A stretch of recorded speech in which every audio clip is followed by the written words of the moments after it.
Capítulo 30 São Francisco no Monte Alverne, segunda parte. Depois de havermos racionalmente individualizado em suas características o fenômeno do Monte Alverne, segundo o esquema por nós aqui traçado de sua estrutura, procuremos agora compreender e reviver espiritualmente esse grande acontecimento na moldura em que a história o enquadrou. Quem já subiu até o alto do Monte Alverne em Casentino e visitou a Capela dos Estigmas, terá lido a inscrição central, abre aspas, "Assinalai, Senhor, este seu servo Francisco, com os sinais da nossa redenção." Fecha aspas. Esse é o lugar onde Cristo apareceu a Francisco e onde Francisco recebeu os estigmas. Para baixo, a rocha se abre num abismo.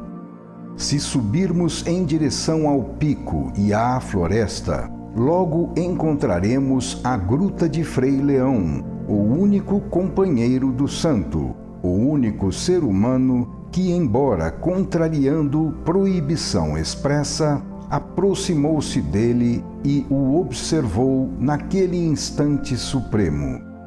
Por isso, entre tantos frades, ele foi escolhido para curar as chagas dos estigmas. O grande acontecimento deu-se em 1224, na madrugada de 14 de setembro, festa da Exaltação da Cruz. Em 30 de setembro, Francisco deixou o Alverne para sempre. Acompanhado por Frei Leão, o Cordeirinho de Deus, Francisco desceu montado num burro até o Santo Sepulcro e parou num leprosário, continuando então o caminho para a Porciúncula, onde morreu 2 anos depois, em 4 de outubro de 1226. Abre aspas, de Cristo recebeu o último selo que seus membros carregaram por 2 anos. Fecha aspas. Frei Leão, que celebrou missa, foi amigo e confessor de Francisco, confidente e testemunha de numerosos acontecimentos espirituais íntimos. Não apenas viu, mas também tocou os estigmas, dos quais, abre aspas, costumava tirar os pensos de pano tintos de sangue para colocar novos. Fecha aspas. Em 1224, na época desses acontecimentos, ele e o santo ainda eram moços. Frei Leão teve mais tarde tempo para recordar e meditar, pois morreu beato em Assis, em 14 de novembro de 1271, 45 anos mais tarde. Foi em Alverne que o santo escreveu para ele a bênção, na segunda quinzena de setembro de 1224. Logo depois de ter recebido os estigmas. Escreveu-a com a mão trespassada e sangrenta. Abre aspas, Deus te abençoe e te guarde, mostre a ti sua face e se compadeça de ti, incline para ti seu rosto e te dê paz. Que o Senhor te abençoe, Frei Leão. Fecha aspas. No autógrafo, o nome de Leão está dividido pelo tal ou cruz, sigla de Francisco, e esta palavra está dividida bem no meio, para indicar, na fusão dos 2 nomes, a estreita união das 2 almas. Mais tarde, Frei Leão, de próprio punho, acrescentou em letras vermelhas bem pequenas, abre aspas, Beato Francisco escreveu com sua própria mão esta bênção para mim, Frei Leão. Fecha aspas. A bênção está escrita numa folha de papel pequena. Frei Leão, enquanto vivo, sempre a trouxe consigo. Relativamente à manifestação exterior e sensorial, nada se pode acrescentar à belíssima história dos Fioretti. O que acontece, porém, no interior dessa manifestação, na intimidade do fenômeno? Frei Leão tenta se acostumar a essa outra realidade, penetrando-a por meio dos sentidos e da fé.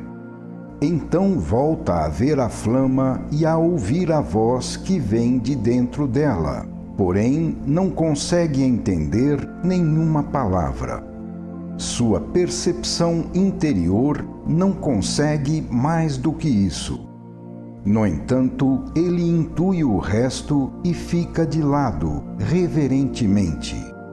Então, o amigo Francisco, que entendeu tudo, conta mais tarde tudo quanto Leão não pôde ouvir. Só o amor e a fé podiam induzi-lo a isso, porque de repente Francisco torna-se reservado e procura disfarçar, não apenas por humildade, reverência e temor, mas também pelo pudor de que sempre se reveste o sublime. Nesses momentos, sentimos necessidade de estar sozinhos com Deus. Então, Francisco ordena de novo a Frei Leão que não ande espionando e lhe pede que tome cuidado com ele, pois sabe o incêndio espiritual que vai lavrar em seu corpo. Francisco percebe a aproximação do incêndio. Já o envolvem línguas de fogo que saem do incêndio, antecipando-o e o preparando. E Francisco ouve dentro de si um anjo de Deus, advertindo-o do que está para acontecer. No dia seguinte é a festa da Cruz de Setembro. A partir daí, a história dos Fioretti não é mais tão minuciosa e torna-se vertiginosa, levando-nos de um golpe ao momento em que naquela madrugada o fenômeno se processou, de modo a ser percebido até mesmo pelo homem normal. Nada mais nos diz a narração. O que aconteceu durante aquela noite no extremo oposto do fenômeno, no seu lado espiritual? Quais os derradeiros estágios que o tornaram possível? O fenômeno já vinha amadurecendo lentamente durante toda a vida do santo, desde que ele começou a ouvir vozes em São Damiano. A maturação acelera-se intensamente no Monte Alverne durante os dias precedentes. E o fenômeno, embora atingisse o clímax pouco antes da alvorada, tinha se processado com intensidade durante a noite, nos seus contrastes claros-escuros de forças. Acompanhemos até o ponto máximo da curva o ciclo de sua maturação. Observemos então. Francisco estava na rocha dos estigmas. Frei Leão estava um pouco afastado, mais para cima, em sua cela. Embora não pudesse ver muito bem no meio daquelas pedras e galhos de árvore, ele estava tão perto que podia ouvir tudo. Permanecia acordado, procurando ver, mas por obediência não ousava se aproximar. Procurava estar atento ao menor ruído, porque, embora não devesse andar observando, tinha, no entanto, de proteger o santo. Abre aspas, tome bem conta de mim, porque dentro de poucos dias Deus fará grandes maravilhas neste monte. Fecha aspas. Tinha-lhe sido, pois, confiada a guarda do amigo. Discreto e afastado, como demonstração de respeito, mas ao mesmo tempo próximo, por força do amor, estava pronto para, caso fosse necessário, acudir em socorro do amigo. Ambos estavam esperando que a qualquer momento acontecesse algo de extraordinário. Francisco estava mais embaixo, mais afastado do monte e mais isolado da terra, em cima da rocha vertical dos estigmas, guardado de perto pelo afeto do amigo, que até nesse momento supremo servia-lhe de ajuda e proteção. A cela de Leão estava um pouco mais acima da rocha onde Francisco orava. Mergulhado no profundo silêncio do céu e da terra, imerso na infinita paz da noite, Leão esperava. Não se ouvia o menor ruído. As tempestades do espírito não encontram eco na matéria. Porém, uma fervorosa prece lhe abrasava a alma. Que insuprimível desejo de se aproximar, de compreender, de imitar. Que atração e que temor! A espiritualidade de Francisco suscitava-lhe medo. Naquele momento e naquele lugar, causavam-lhe vertigem a misteriosa proximidade de Deus, o contato com o infinito, a sensação do sublime. E o amigo estava quase a se precipitar naquele abismo de potência e de mistério que o fazia tremer. Estava de espírito suspenso, jungido à afetuosa angústia pela sorte do santo. Temia pela vida do querido pai, que, refugiando-se no desconhecido e desaparecendo na vertigem dos céus, tornava-se para ele inatingível. Tinha medo do sublime e também temia pelo santo, que poderia se queimar inteiramente no divino incêndio. Assim, examinando a si mesmo interiormente, ficou triste por não poder segui-lo e por ser obrigado, devido à sua incapacidade de progredir para o alto, a permanecer no sopé da montanha da santidade, sozinho na terra, em meio à própria miséria. Então chorou com pena de si mesmo. Mas logo em seguida esqueceu-se de si e pensou no amigo, pensou na grande missão que lhe era confiada naquele instante e quis continuar vivendo apenas para executá-la. Então transbordou de alegria pelo triunfo do amigo no mundo divino.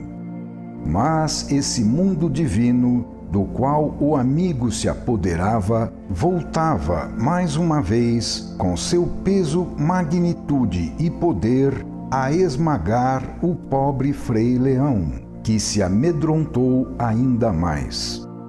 Seu medo, porém, era principalmente em relação à sorte de seu amado amigo, sobre quem recaía todo o peso do infinito, daquela esmagadora imensidão na qual a alma se perde. Por isso ele escutava, rezava, alegrava-se, extraviava-se, acreditava e esperava. Captava, como simples reflexo da terrível tempestade que se apoderou do santo, apenas uma pequena perturbação. Tudo mais, além disso, Leão ignorava.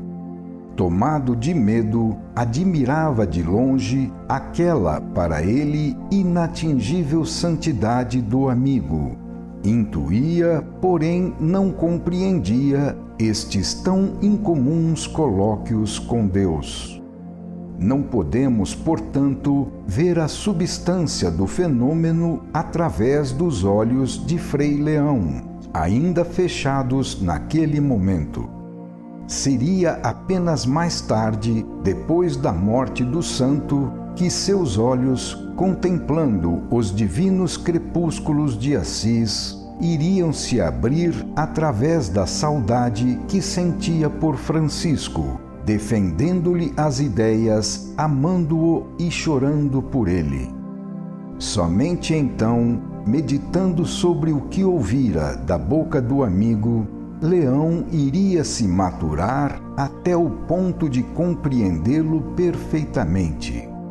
Para nós, porém, a compreensão do fenômeno ainda permanece na sombra. Francisco contemplara demoradamente, na véspera, o suave crepúsculo. Sem dúvida, a jornada anterior havia sido uma verdadeira véspera de batalha, porquanto tudo na vida é luta, sobretudo a conquista espiritual. A noite precedente fora consumida no fogo devorador da oração, porque o paroxismo do amor realmente é voraz. Francisco sentia que estava para chegar ao zênite de sua vida, ao momento crítico da última separação da terra.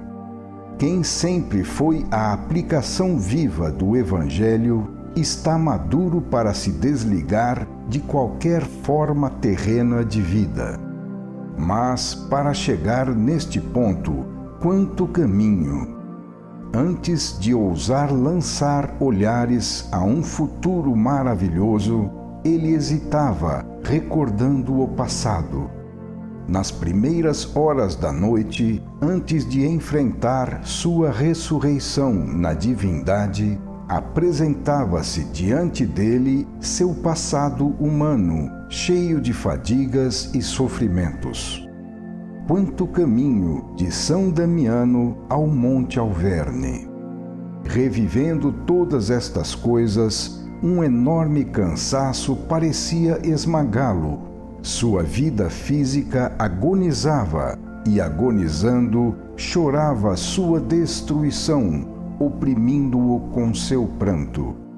Seu corpo, ainda jovem, embora subjugado, sofria a derradeira tentação, a tristeza de não ter vivido para si e de não poder mais viver.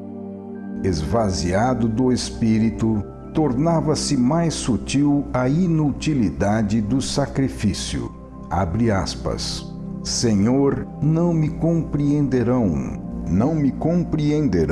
como não vos compreenderam. Fecha aspas.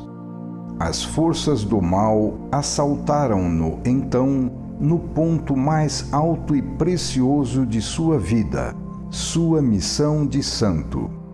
Talvez um sibilo sinistro tenha soado a seus ouvidos. Abre aspas.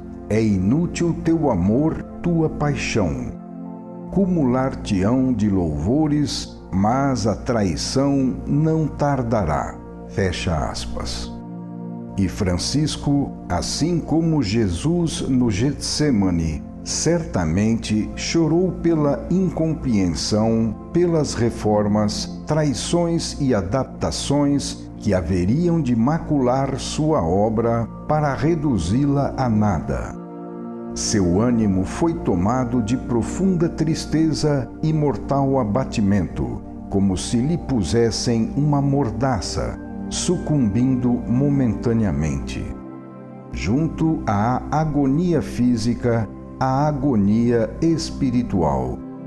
Nas primeiras horas da noite, deve ter travado uma tremenda luta contra as trevas e o mal.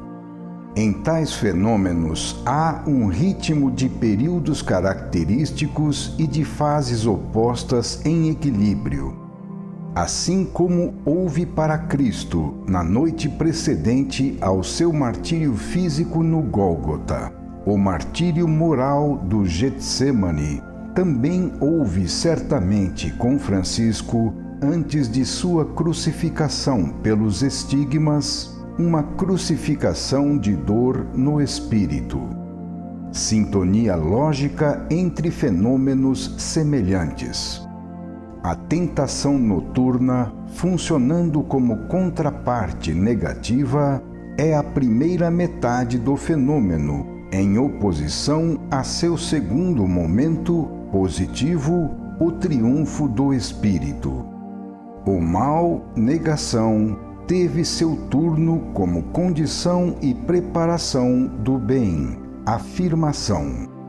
Francisco, portanto, para chegar à união com Cristo, devia naturalmente reviver-lhe as dores morais do Getsêmani antes de reviver-lhe o sofrimento físico da crucificação. Foi permitido ao mal que vencesse por alguns momentos. O contraste entre as forças involuídas da matéria e as forças evoluídas do espírito tornava-se cada vez mais violento na fase final da luta. Antes do seu triunfo definitivo na luz, foi-lhe desferido o assalto mais forte das trevas.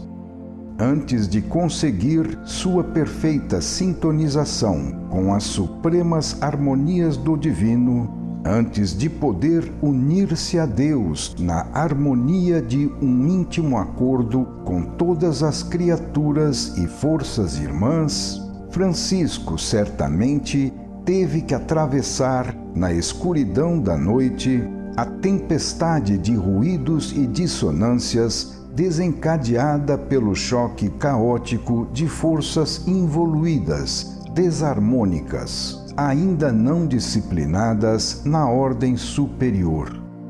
No Alverne, o santo não se surpreenderia se as forças do mal destruíssem o monte, fazendo precipitar suas pedras.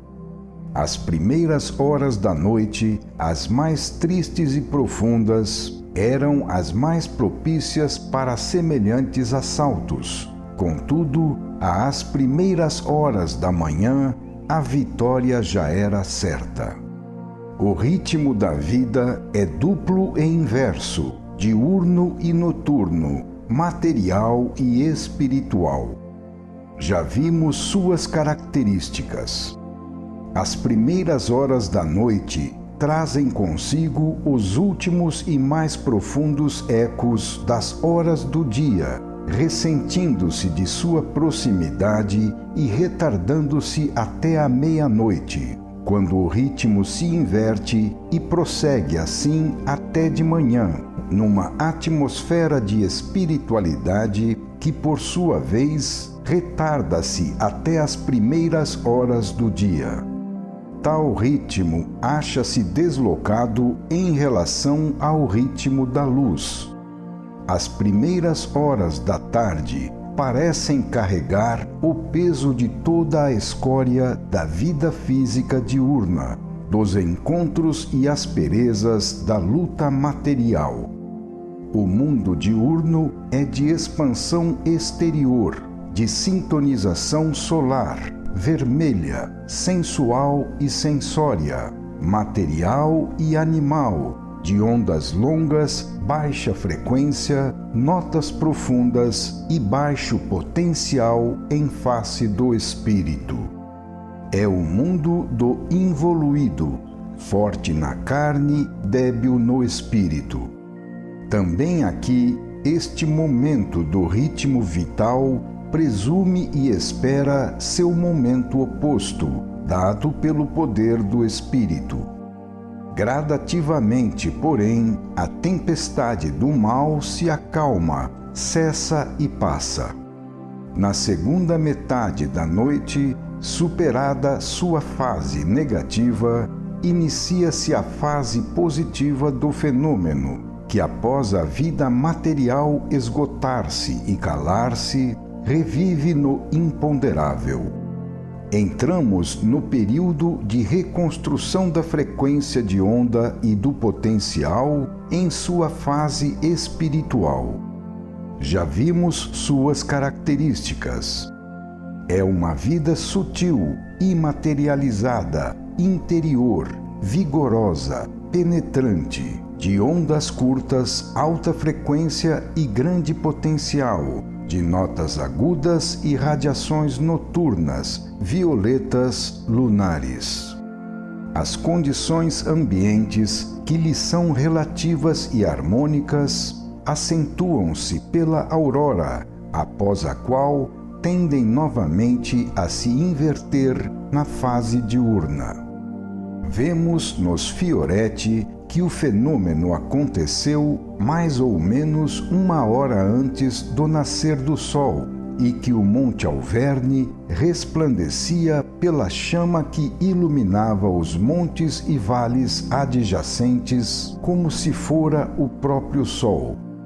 A chama continuou visível, portanto ainda era noite, por mais de 1 hora, portanto era antes do dia.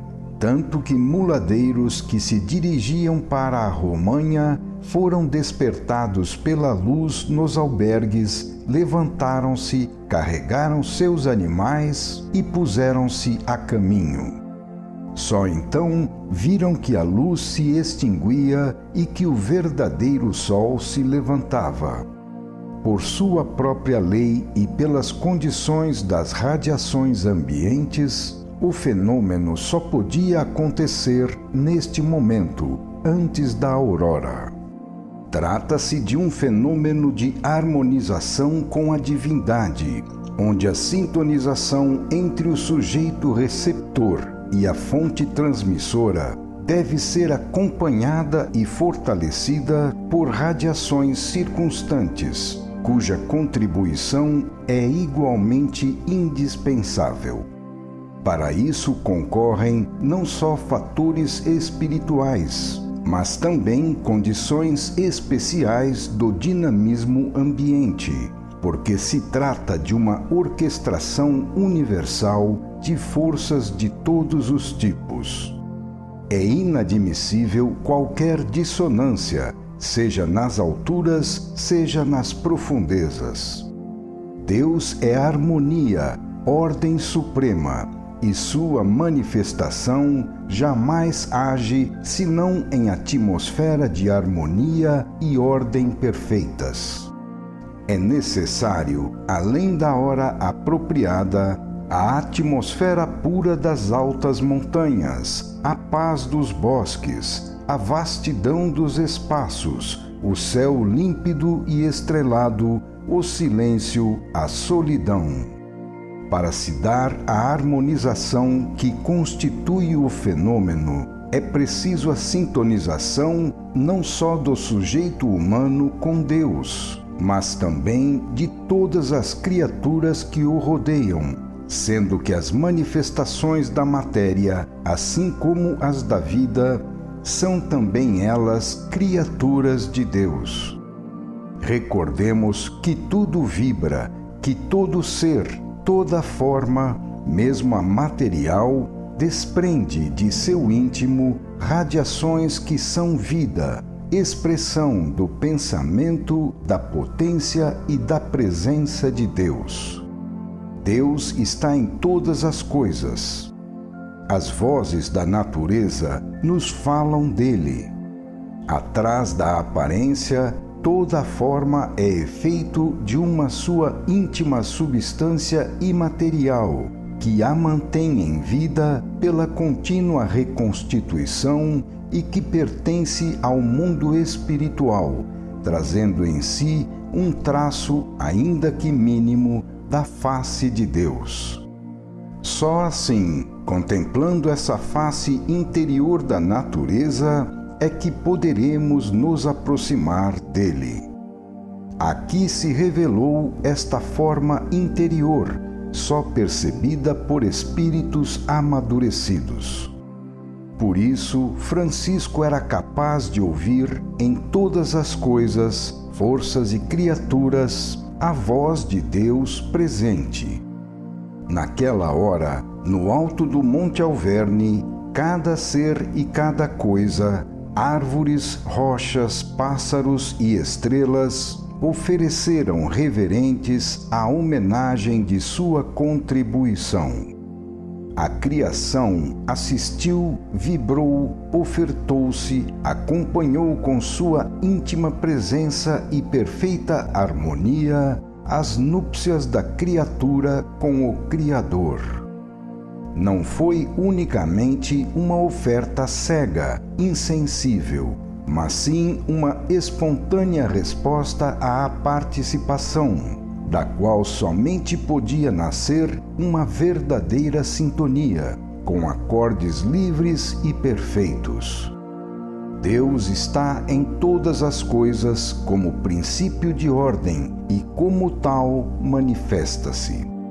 Portanto, Deus não pode nos falar, assim como não podemos subir até Ele se a harmonia não for perfeita. Para que Francisco pudesse sentir a presença de Deus, era preciso estar em harmonia com a natureza e vice-versa, pois qualquer dissonância nos afasta do íntimo das coisas, onde só poderemos chegar com a perfeita harmonia. O fenômeno só podia acontecer naquele lugar, naquela hora, com aquele homem. Isto está no íntimo da criação.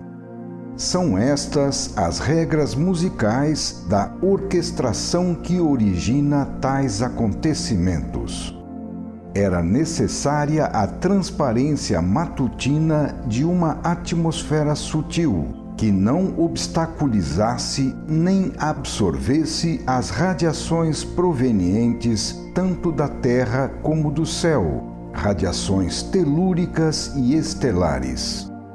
Era necessária também a doce estação de setembro, com o calor do estio calmo em suas primeiras quenturas outonais, quando o sol é oblíquo e o fervor estivo da vida se aquietou, a estação na qual a exaltação da parte física, ao contrário da espiritual, diminui de ritmo e se esvai.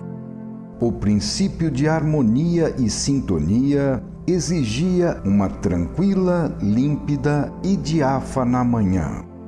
O perfeito equilíbrio das forças primordiais permitiria à natureza entoar a nota fundamental da sinfonia, elevando ao redor do fenômeno, em perfeita consonância, um fundo musical harmonioso que a faria vibrar como uma caixa de ressonância, a fim de nela apoiar e elevar a harmonia muito mais sutil do fenômeno místico.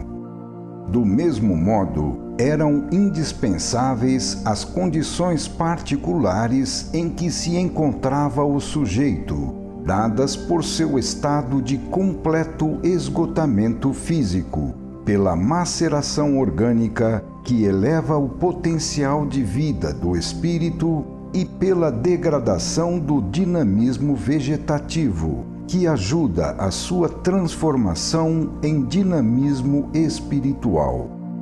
Era preciso, finalmente, o elemento fundamental, o homem, um homem que tivesse alcançado, por longa preparação, a maturidade.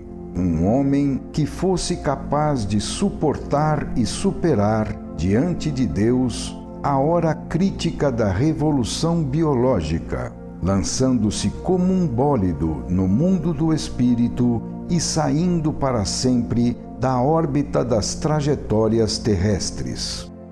Era preciso que este homem, no extremo do sacrifício, no vértice do amor, abrisse os braços para Deus e a Ele se atirasse, ardente de fé e louco de paixão. Embora já alta, parecia que a noite se tornara imóvel antes de se destruir no dia. Nos dois horizontes opostos, o crepúsculo e a aurora calavam-se. A luz solar, que é neste hemisfério quente, rósea, viva e direta, estava agora envolta em sombras.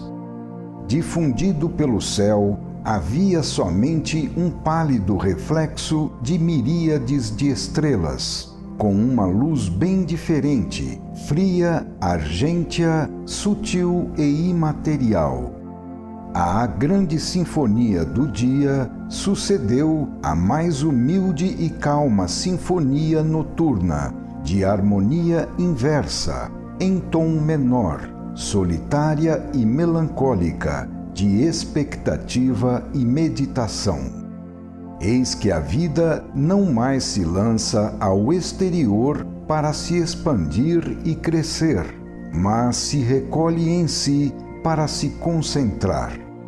Durante a noite, a vida renasce inversa, envolta em sonhos.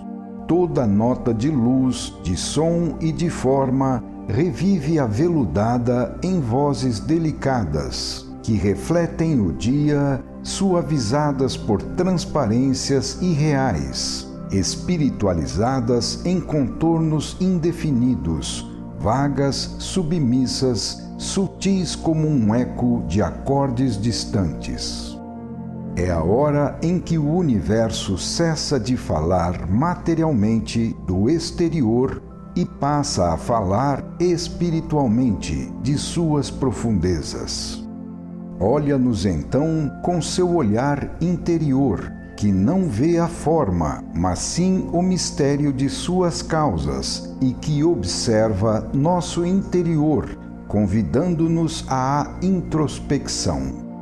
Foi em meio a esta imprecisão de formas, neste supremo silêncio da ilusão humana, que o espírito preparado de Francisco pôde, cantando às criaturas, reconquistar a corrente de manifestação divina até chegar à sensação de Deus.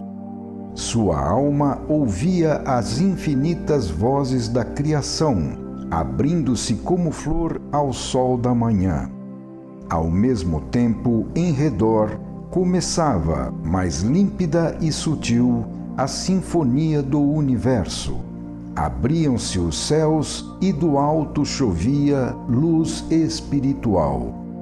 Na diáfana imensidão da noite, desapareceram os horizontes. A terra não era mais terra. Do alto do Alverne parecia uma infinda vastidão, sem limites como o céu, e com ele tão idêntico que compunha uma única e indivisível imensidade. O céu e a terra eram então a imagem do infinito. No alto, na vertigem do azul, abriam-se os misteriosos abismos das estrelas, espaços sem limites, onde os olhos e a mente se perdem. Deus é ainda mais profundo e distante, mesmo estando tão perto. A alma o encontra quando ela está para se perder. A visão dos céus mostra-se a nossos olhos como a visão de Deus. Parece cair no nada e aí encontramos tudo. Francisco, em pé sobre a rocha, de braços abertos, contemplava. Deixava-se acompanhar e guiar pela voz de todas as criaturas irmãs para o Criador comum. A maré imensa das radiações de todas as coisas parecia se elevar com ele para Deus, harmonizando-se em uma orquestração cada vez mais doce e espiritual. Cada ser era uma nota lhe falando de Deus. Tudo falava à sua alma sensível, e ele tudo ouvia e compreendia. A vibração mais profunda vinha da terra e subia como um trovão pelas rochas ásperas do monte. A relva emitia uma nota mais cheia, mais vizinha da vida, majestosa, severa. Os pássaros, os insetos, os outros animais adormecidos, as ervas, ressonavam ao redor, numa respiração tranquila. mais ao longe, na interminável descida, nos montes, nos vales e planuras, as forças da vida repousavam tranquilas. As criaturas, em paz, abandonavam-se confiantes nos braços da sabedoria e providência da lei de Deus. A tempestade do mundo, onde o homem se amedronta e se consome, estava longe, lá embaixo, nas cidades agitadas e cansadas. Seu troar não chegava àquele pico, não perturbava aquela paz divina. Mais longe ainda, perdia-se o ribombar seco da voz cavernosa do mal, que, assim como toda criatura, de acordo com sua natureza no equilíbrio entre as forças do universo, também estava em seu lugar para confirmar e não para violar a ordem divina. O mal, lá embaixo, revolvia-se num mar de trevas. Do alto, do ilimitado resplandecer das estrelas, chovia sobre a terra uma luz indefinida. Era uma radiação difusa e penetrante, uma vibração agudíssima do éter, acariciando os seres e transmitindo seu ritmo por toda parte e por todas as criaturas. Um trinado elevadíssimo, constante, sutil, de alta frequência, quase espiritual. As estrelas cantavam paz, obedecendo à ordem divina. Esta era a orquestração do universo que acompanhava o desenrolar do fenômeno, uma sinfonia viva em cada nota, feita de conceitos, forças e formas, feita do pensamento e do poder de Deus, que tudo movimenta e vivifica. Sobre esse fundo de tão imensa sinfonia, vibrava a alma do santo, respondendo às notas graves das criaturas irmãs que com ele cantavam em coro.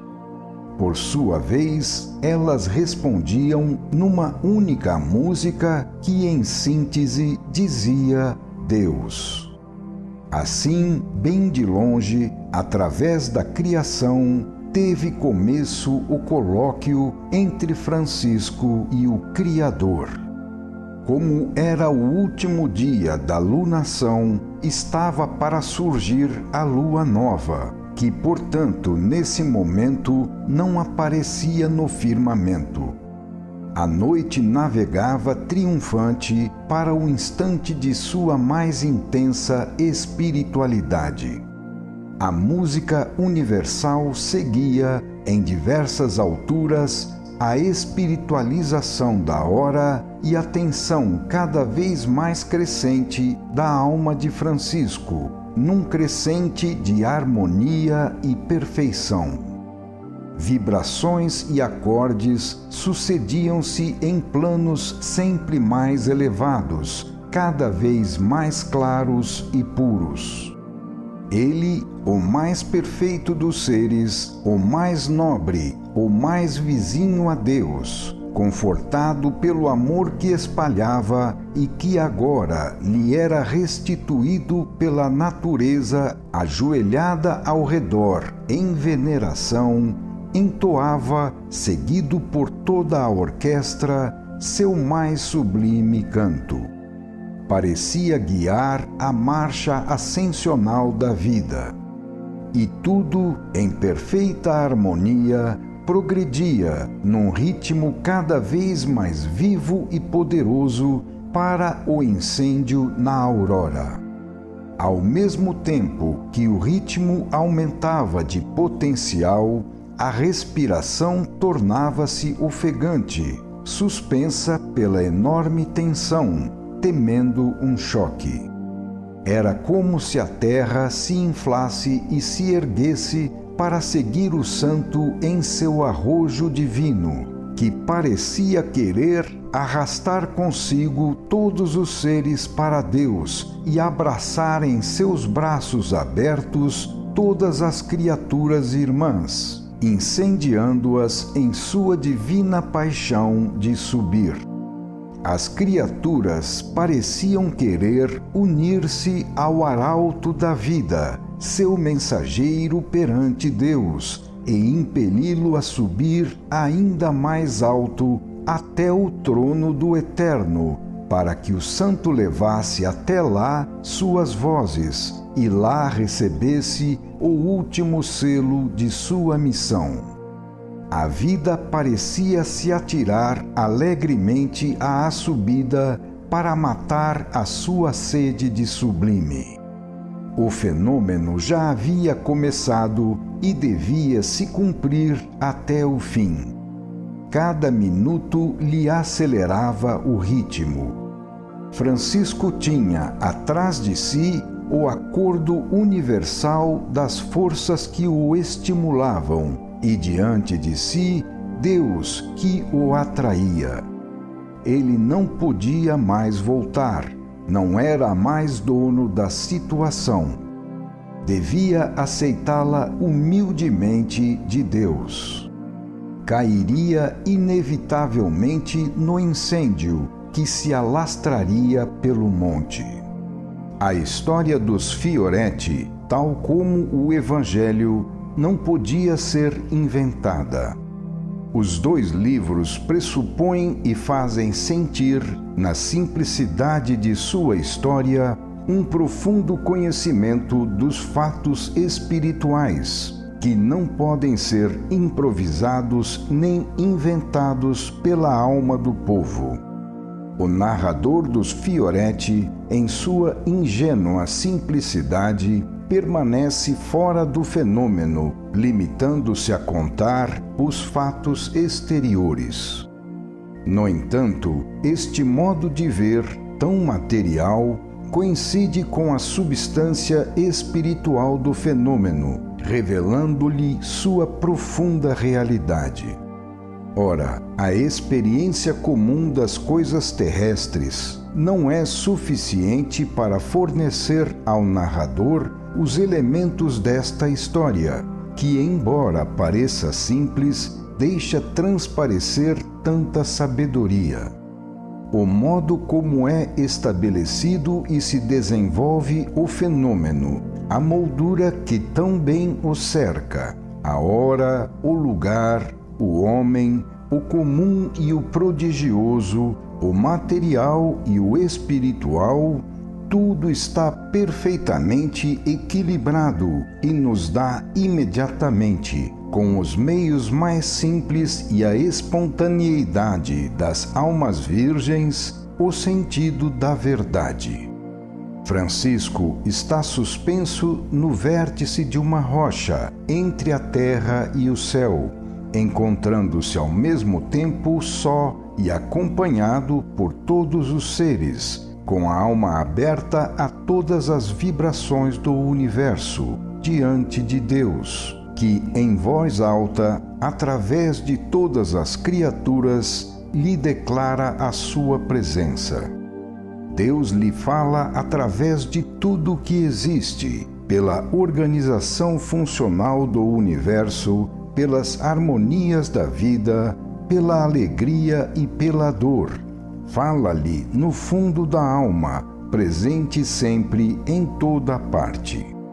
Temos necessidade não só do Deus que é causa transcendental e longínqua, mas sobretudo deste Deus atual, imanente e presente.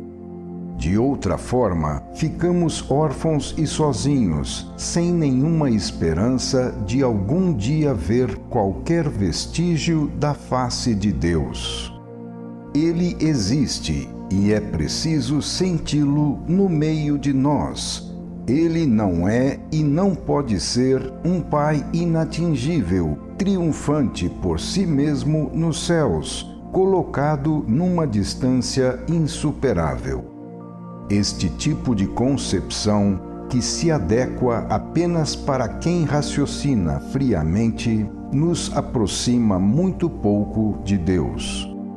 Francisco o alcançou porque começou por olhar seus reflexos na terra, servindo-se destes reflexos para subir até ele pelos caminhos íntimos da fé.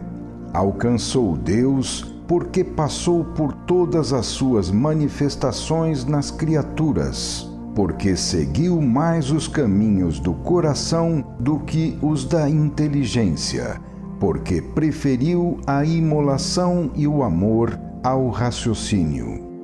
Eis que se aproxima o momento supremo. Francisco começa a rezar voltado para o Oriente.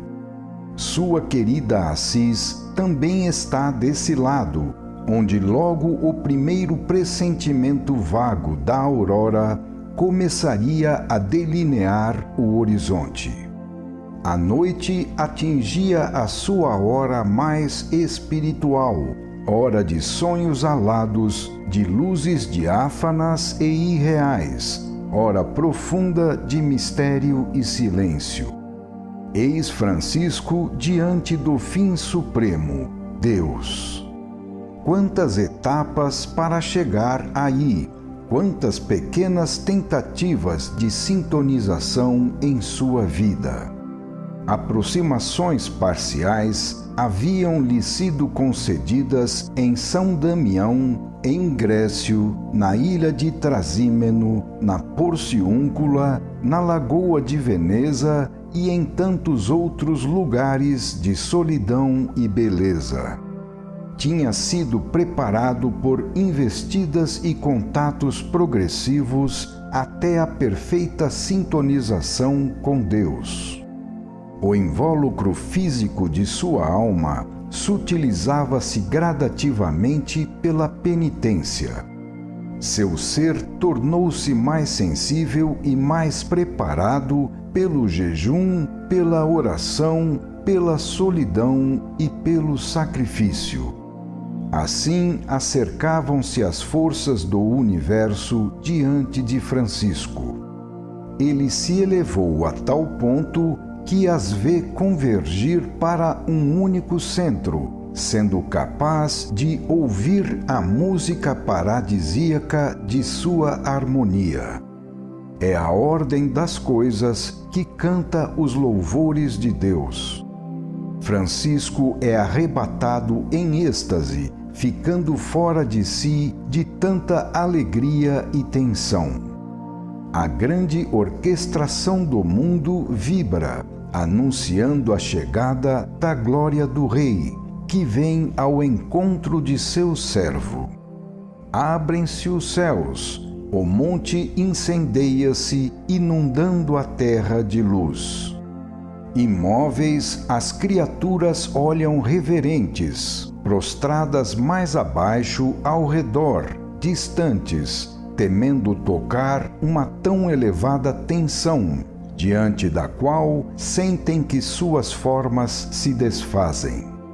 No alto ficam apenas dois seres, Deus e Francisco. O universo é um grão de areia que se funde e some. Não se vê mais o sol apenas em seus reflexos infindos, mas sim em seu real esplendor. A extrema alegria e tensão de espírito deve ter seguido na matéria um terrível choque e um imenso sofrimento. Mas para o espírito é felicidade naufragar e perder-se na divindade infinita. Tocamos o inexprimível e nos faltam as palavras. Estamos no limite extremo do sublime. O próprio santo contou tudo isto da melhor maneira, calando-se. Só nos é possível olhar de longe, como aqueles muladeiros que iam à Romanha. Olhar através da história, da lenda, da arte, da fé, porque nossas tentativas de reconstrução por intuição não vão além. Aquele incêndio projetou na visão interior de Francisco uma forma luminosa, Cristo. Mas o incêndio envolveu também o corpo do santo, que ficou marcado em sua carne pelos sinais da paixão, pois é lei que a união não se pode alcançar senão com a semelhança, e que a subida somente é possível através da dor. Tudo isto poderá ser relegado apenas como lenda ou fantasia por alguns, que não conseguem admitir o fato. Colocando-o como conclusão deste trabalho, que lhe serve de base, procuramos demonstrar deste fenômeno, por meios científicos e racionais, sua possibilidade e realidade, que a própria ciência e razão às vezes negam. Procuramos reconstruí-lo pelo método da inspiração, por meio da intuição e da sintonização noúrica. Procuramos restituí-lo à vida para que nos alimente, nos guie, nos arrebate como fenômeno biológico que interessa à nossa evolução humana. Apresentamos São Francisco no vértice da evolução humana como um dos muitos modelos de nosso futuro para que alguém tente imitá-lo na medida do possível. Temos, especialmente hoje, necessidade de São Francisco. Onde a ciência materialista nos iludiu, prometendo-nos uma riqueza traiçoeira que nos empobreceu o espírito, São Francisco nos oferece a riqueza espiritual e a alegria, mesmo numa vida pobre e simples. A ciência ainda não soube chegar a esta tão grande descoberta, fazer os homens contentes com meios simplíssimos. Podem dizer que nos enganamos com ilusões.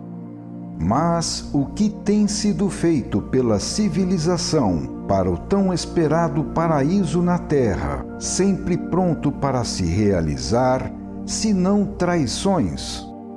São Francisco nos ensinou a nos libertarmos das incontáveis necessidades que nos escravizam, criadas pelo progresso apenas para exploração.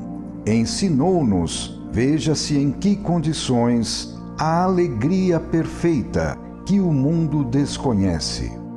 Quão rico se sentia ele com tão pouco, quão pobre nos sentimos hoje com tanta riqueza. A moderna ciência materialista jamais conseguirá inventar algo semelhante, dar a sensação de riqueza a quem vive pobremente. Quem destrói as aparentes utopias da fé pode arruinar valores morais inestimáveis, que são um imenso poder de resistência. No céu e na terra existem muitas coisas que somente são impossíveis aos ignorantes. Intuições supremas que ultrapassam os limites de nossa miserável vida cotidiana não apenas são indispensáveis à vida de indivíduos e de povos, mas também, apesar de todas as negações, cumprem há séculos a sua função. Final do capítulo 30.